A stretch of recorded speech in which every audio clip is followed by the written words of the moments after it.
Justice Kagan? If I could, Mr. Thompson, I'd like to step back a bit and just, think about consequences, because this is a theory with big consequences. It would say that if a legislature engages in the most extreme forms of gerrymandering, there is no state constitutional remedy for that, even if the courts think that that's a violation of the Constitution. It would say that legislatures could enact all manner of restrictions on voting, get rid of all kinds of voter protections that the state constitution, in fact, prohibits.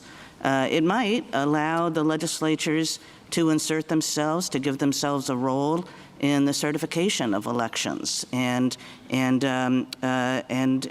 way election results are calculated. So, and in all these ways, I think what might strike a person is that this is a proposal that gets rid of the normal checks and balances on the way big governmental decisions are made in this country. And you might think that it gets rid of all those checks and balances at exactly the time when they are needed most. Because legislators, we all know, have their own self-interest. They want to get reelected. And so there are countless times when they have incentives to suppress votes, to dilute votes, to negate votes, to prevent voters from having true access and true opportunity to engage the political process.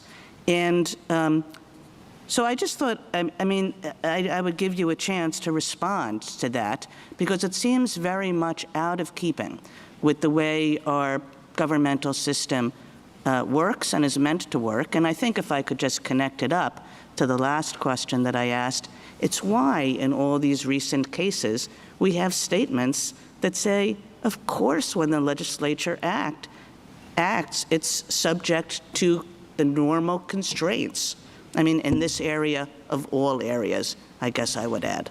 Your Honor, so our position is that checks and balances do apply, but they come from the federal Constitution and the panoply of federal laws like the Voting Rights Act and other statutes that are highly protective of voters. So there is a check, there is a balance, and there's also a political. So we've got the legal check from federal law, and we've got the political check that the founders envisioned of going to Congress. And as I mentioned, this very Congress, this House of Representatives, voted to ban partisan gerrymandering in all 50 states.